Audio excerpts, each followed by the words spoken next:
Hi friends, ఈరోజు నేను దొండకాయ పకోడీ ప్రిపేర్ చేస్తున్నానండి. పకోడీ పర్ఫెక్ట్గా కరకరలాడుతూ ఉండాలంటే ఎలా చేయాలో చూపిస్తాను.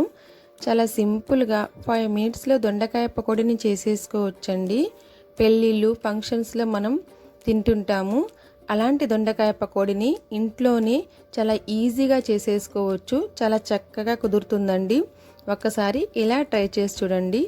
ఈ దొండకాయ పకోడీని సాంబార్ రైస్తో అండ్ రసం రైస్తో, చట్నీ రైస్తో కూడా సైడ్ డిష్గా తింటే చాలా బాగుంటుందండి. ఇంకొంచెం ఎక్కువ రైస్ తినాలనిపించేలా ఉంటుంది. అంతా బాగుంటుందండి దొండకాయ పకోడీ.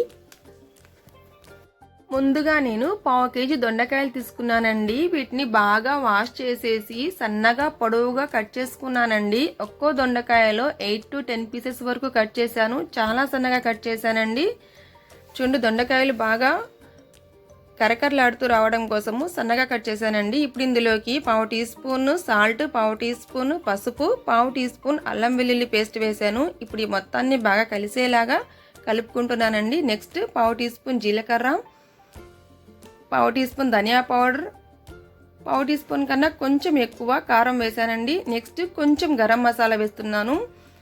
దాంతోపాటుగా 2 టీ స్పూన్లు బియ్యపు పొడి, 2 టీ స్పూన్లు శనగపిండి వేస్తున్నానండి.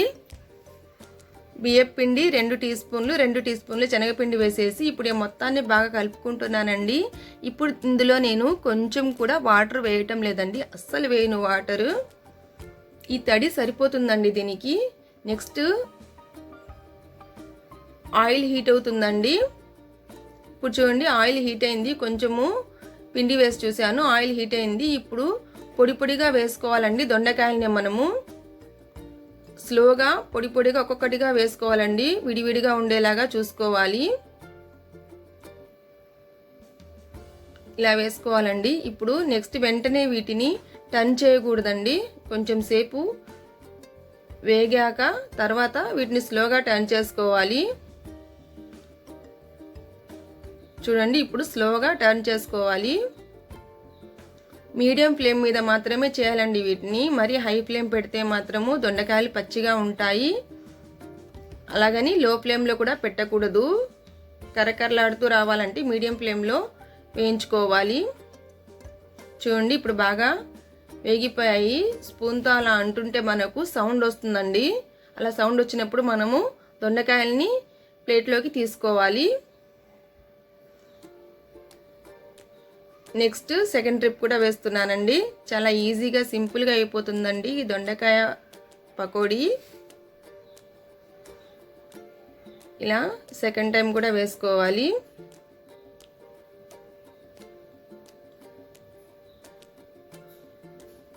చూడండి, మీడియం ఫ్లేమ్ మీద బాగా వేయించుకుంటున్నాను.